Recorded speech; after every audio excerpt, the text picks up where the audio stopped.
Lecture de la Bible, lecture choisie, lecture associée et leur vue d'ensemble tirée de la Bible Vie Nouvelle dans sa version second 21. Nous continuons à porter les regards sur le sanctuaire dressé au désert. Il est la copie conforme du sanctuaire céleste et il nous en fait découvrir les symboles et les mystères. En ce mois des femmes, nous voulons attirer votre attention sur les femmes dans le sanctuaire. Nous lirons pour vous aujourd'hui des livres d'Exode, des extraits des livres d'Exode, Nombre et Luc. Dans le livre d'Exode, nous est relatée la naissance de Moïse, celui qui était le libérateur du peuple d'Israël. Nous lirons les versets 1 à 10, puis 16 à 22. Un homme de la tribu de Lévi avait pris pour femme une Lévite. Cette femme fut enceinte et elle mit au monde un fils. Elle vit qu'il était beau et le cacha pendant 3 mois, car il y avait un ordre du roi mettant à mort tous les enfants mâles des Hébreux. Lorsqu'elle ne put plus le garder caché, elle prit une caisse de jonc qu'elle enduisit de bitume et de poix, puis elle y mit l'enfant et le déposa parmi les roseaux sur la rive du fleuve. La sœur de l'enfant se posta à une certaine distance pour savoir ce qui lui arriverait. Or, la fille du Pharaon descendit au fleuve pour se baigner, tandis que ses servantes se promenaient le long du fleuve. Elle vit la caisse au milieu des roseaux et envoya sa servante la prendre. Quand elle l'ouvrit, elle vit l'enfant. C'était un petit garçon qui pleurait. Prise de pitié pour lui, elle dit « C'est un enfant des Hébreux !» Alors, la sœur de l'enfant dit à la fille de Pharaon « Veux-tu que j'aille te chercher une nourrice parmi les femmes des Hébreux, afin qu'elle allaite cet enfant pour toi ?» « Vas-y, lui répondit la fille du Pharaon. Et la jeune fille alla chercher la mère de l'enfant. La fille du Pharaon lui dit « Emporte cet enfant et allaite-le-moi, je te donnerai ton salaire. » La femme prit l'enfant et l'allaita. Quand il eut grandi, elle l'emmena à la fille du Pharaon et il fut un fils pour elle. Elle l'appela Moïse, car, dit-elle, je l'ai retiré de l'eau. Dans le même chapitre, le temps a passé. Moïse a grandi, s'est développé au palais du Pharaon, puis plus tard, il commit un crime qui lui valut de fuir de l'Égypte et d'arriver en Madian. Au verset 16, le prêtre de Madian avait 7 filles. Celles-ci vinrent puiser de l'eau et elles remplirent les abreuvoirs pour faire boire le troupeau de leur père. Les bergers arrivèrent et les chassèrent. Alors Moïse se leva, prit leur défense et fit boire leur troupeau. Quand elles furent de retour chez Réuel leur père, il demanda « Pourquoi revenez-vous si vite aujourd'hui ?» Elles répondirent « Un Égyptien nous a délivrés de la main des bergers. Il nous a même puisé de l'eau et a fait boire le troupeau. » Réuel dit à ses filles « Où est-il? Pourquoi avez-vous laissé cet homme? Allez l'appeler pour qu'il vienne prendre un repas. » Moïse décida de s'installer chez cet homme qui lui donna en mariage sa fille Séphora. Elle mit au monde un premier fils qu'elle appela Gershom, car, dit Moïse, je suis en exil dans un pays étranger. Au chapitre 6, nous en apprenons un peu plus sur cet homme de la famille de Lévi qui épousa une femme, toujours du clan des Lévites. Chapitre 6, à partir du verset 16. Voici les noms des fils de Lévi en fonction de leur lignée. Gershom, Kehat et Merari. Lévi vécut 137 ans. Fils de Gershom, son premier-né, Libni et Shimei et leur clan. Fils de Kehath, Amram, Jitséar, Hébron et Uziel. Kehath vécut 133 ans. Fils de Merari, Machli et Mushli. Tels sont les clans de Lévi en fonction de leur lignée et qui, au désert, constituaient la classe des Lévites, hommes en fonction dans le service du sanctuaire et au nombre de 22 000. Au verset 20, Amram prit pour femme sa tante Jochébed, et elle lui donna pour fils Aaron et Moïse. Amram vécut 137 ans. Nous lisons au verset 25. Éléazar, fils d'Aaron, prit pour femme une des filles de Puthuel, et elle lui donna pour fils Phiné. Tels sont les chefs de famille des Lévites avec leurs clans. C'est à cet Aaron et ce Moïse que l'Éternel dit: faites sortir les Israélites d'Égypte en corps d'armée. Ce sont eux qui parlèrent au Pharaon, au roi d'Égypte, pour faire sortir les Israélites d'Égypte. Il s'agit de ce Moïse-là et de cet Aaron-là, et de leur sœur Myriam, celle qui s'adressa à la fille de Pharaon pour protéger son petit frère à l'époque. Jochébed, femme d'Amram, était une femme exceptionnelle.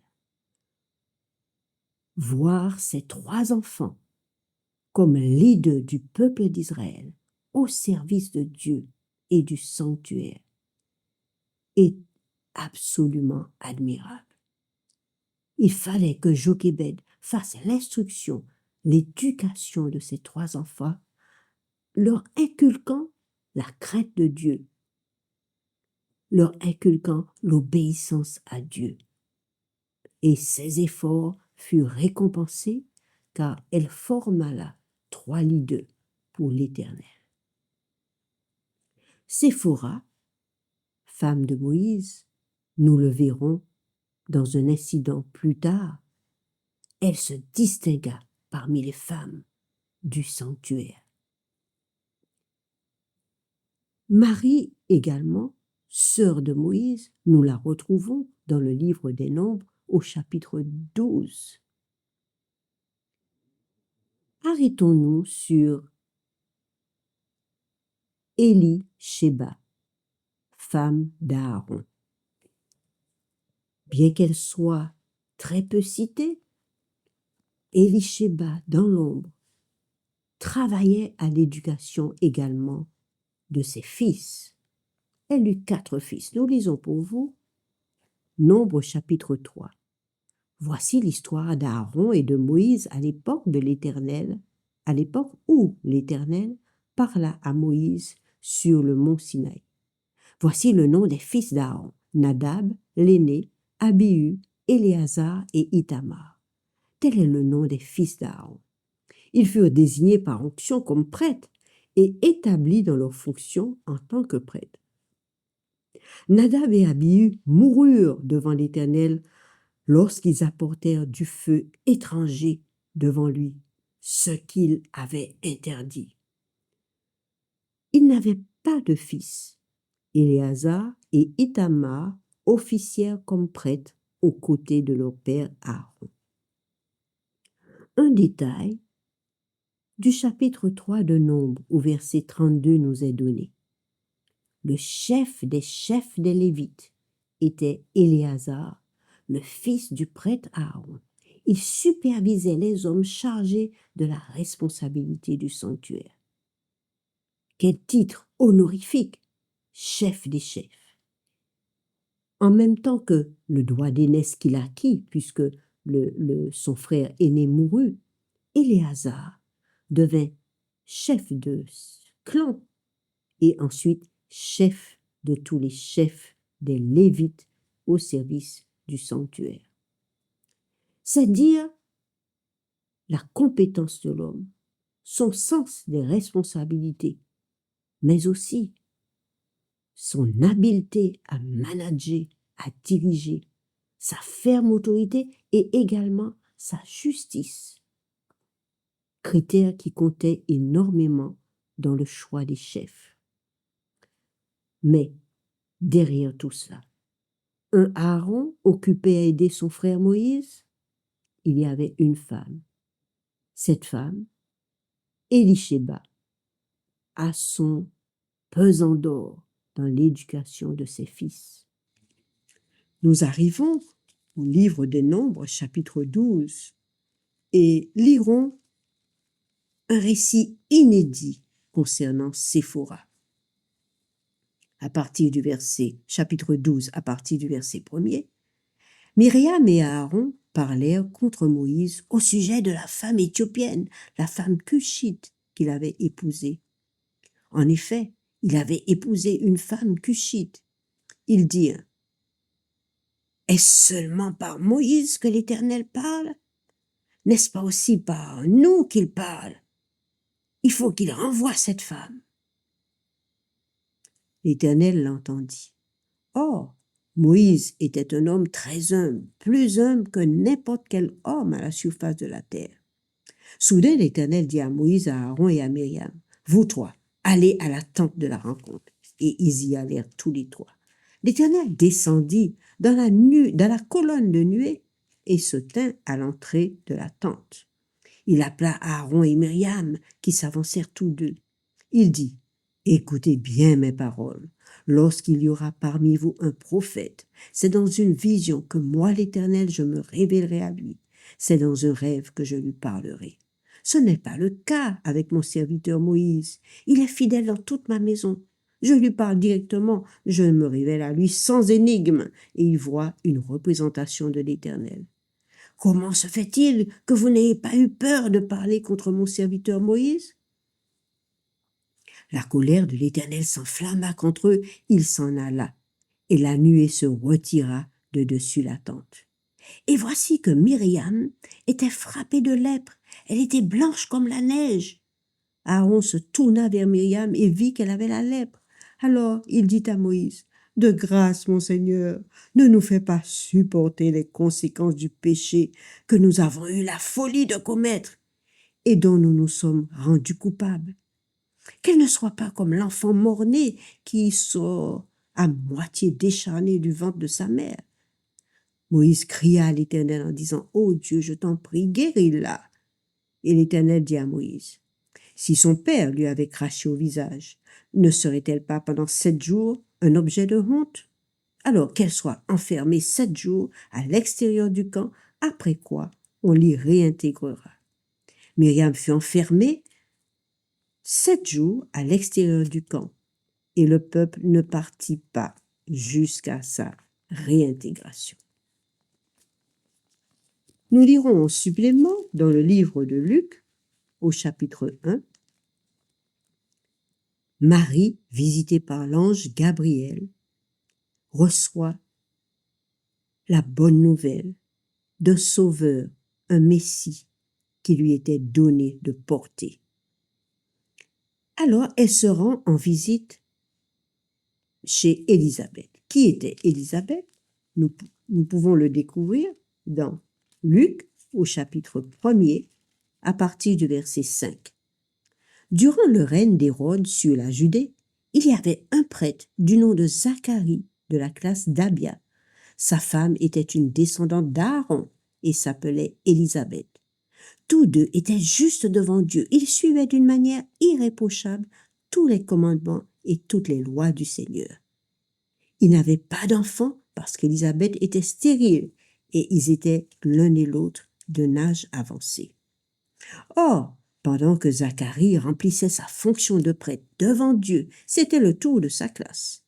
Il fut désigné par le sort, d'après la règle en vigueur pour les prêtres, pour entrer dans le temple du Seigneur et y brûler le parfum.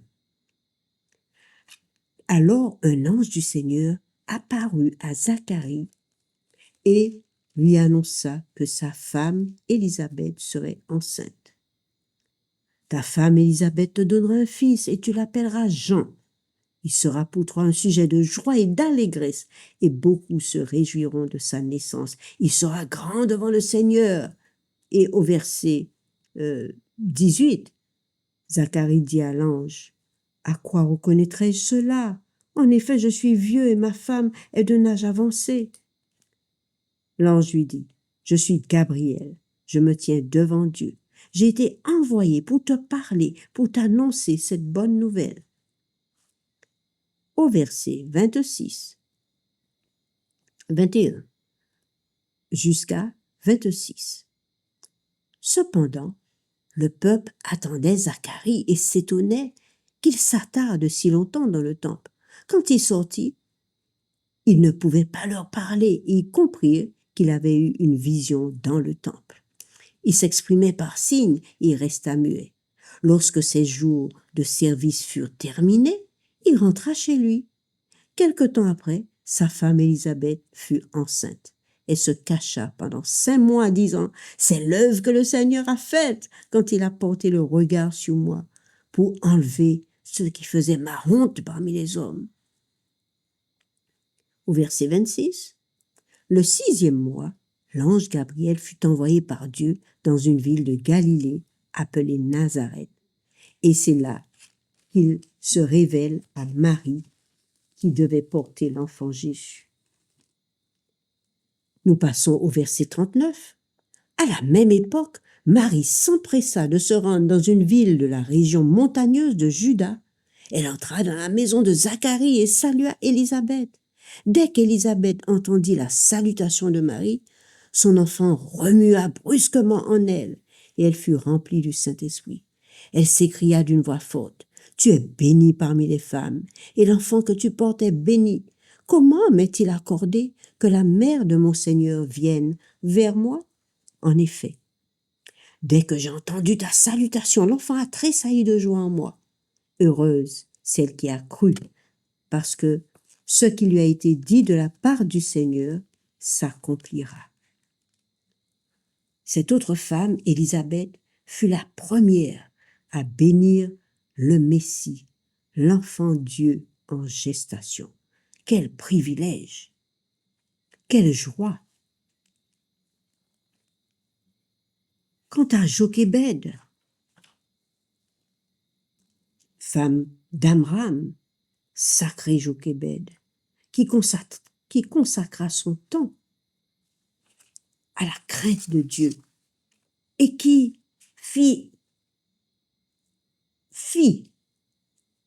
de la menace de mort qui planait sur elle, sur son enfant. La crainte de Dieu, la foi qu'elle avait en lui, pouvant garder son bébé, était plus forte. Sacré Séphora, que Dieu défendit, justifia devant plus d'1 million d'hommes. Tandis que Marie fut frappée, elle, une dirigeante d'Israël, mais Marie fut pardonnée, réhabilitée devant Dieu, devant la tente d'assignation. Dieu lui avait parlé dans le sanctuaire, dans le temple. Et Marie a pu réintégrer le camp 7 jours après sa période d'isolation. Une menace de reconduite à la frontière planait aussi sur Séphora. Mais elle en fut délivrée. Quel privilège pour une femme d'être reconnue, valorisée par le Dieu de l'univers. Ces femmes avaient compris toute la grandeur, la sainteté de Dieu. Elles avaient appris à leurs enfants la crainte de celui-ci, se séparer du mal, être dans l'obéissance.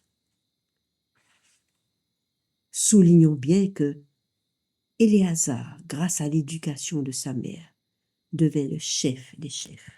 Pour nous femmes aujourd'hui, ces exemples nous permettent de nous affirmer, de nous redresser, de nous relever et de prendre Dieu comme celui qui doit être adoré, craint par nos enfants, en sachant qu'il a la pleine intelligence, la pleine capacité et connaissance de leur donner tous les talents et la compétence nécessaires pour être au service de Dieu et au service de leur prochain. Si vous avez aimé ces récits, vous pouvez liker, vous abonner et partager avec d'autres.